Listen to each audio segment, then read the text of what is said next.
I have had a crush on Yannick for 10 years but was too scared to confess. Then, I was diagnosed with terminal brain cancer, so I tied him up and took what I wanted, again and again. His eyes burned red as he struggled. Yulia, if you've got the guts, untie me. I thought that the second I let him go, he would strangle me in fury, but instead he flipped the script, dominating me with a raw, almost punishing intensity, not stopping for a second. Yulia, do I look like some weakling to you? So weak that you had to drug me? I have had a massive crush on Yannick Jordan for 10 years, from my awkward teenage years until my adulthood. He lived in the villa next door. I watched him go from a bright-eyed kid to a man dressed in a sharp suit with a deep voice and smoldering looks. I was hopelessly in love with him, but I never told him. What if I did and he rejected me? That would be game over. Then, 10 days ago, I passed out at work and woke up in a hospital. The doctor gave me a pitying look and said, "It's late-stage brain cancer. It's too late to treat." Just like that, my expiration date was stamped. I was not ready to die. I had not traveled the world yet. I hadn't even slept with Yannick yet. And then I was reminded of the kind of stories I had been binge reading lately. You know, the ones where the possessive, obsessive love interest refused to let the protagonist go. I was going to die anyway. A little recklessness would not kill me any faster, right? So I called Yannick and invited him over for dinner. He was the CEO of Jordan Group, which meant that he was super rich and insanely busy, but he still agreed to come. When he showed up, he looked like he had just stepped off the cover of a billionaire romance novel. He wore a long black coat and had tired eyes, his entire being exuding an effortless cool. That was when I realized he had been overseas when I called. He had been on the plane for an entire day before walking straight into my little scheme. Suddenly, I felt a twinge of guilt. Maybe I should just let him go. But before I could say a word, he strode over to the dining table, sat down, and started eating. I watched as he drank the clam chowder that I had,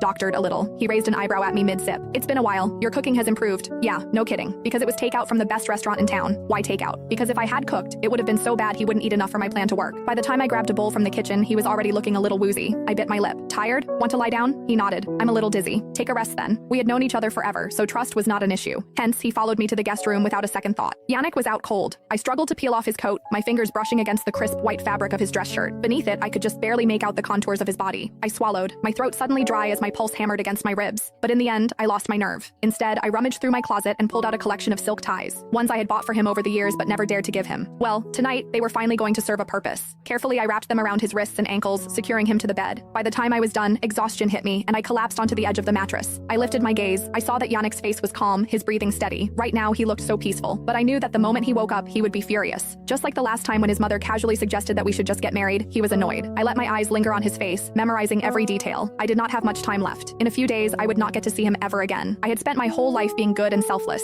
But now, at the very end of it, I wanted to be selfish just this once. Even if he ended up hating me, maybe that would be better. If he hated me, then he wouldn't be as sad when I was gone. His phone started buzzing from inside his coat pocket. It was his assistant, Jason Lindell. I hesitated for only a second before answering. "Yannick's exhausted," I said, keeping my voice casual. "He was knocked out after eating." Jason got the hint and hung up. My eyelids were getting heavier by the second. Screw it. I climbed into bed, wrapped my arms around Yannick's waist, and let sleep take me. Sometime in the middle of the night, I woke up to an angry roar. "Yulia Quincy!" I bolted upright. The sudden movement sent a rush of dizziness through me, and my vision blacked out for a second. I lost my balance and fell straight onto him. "Yulia Quincy, what are you doing?"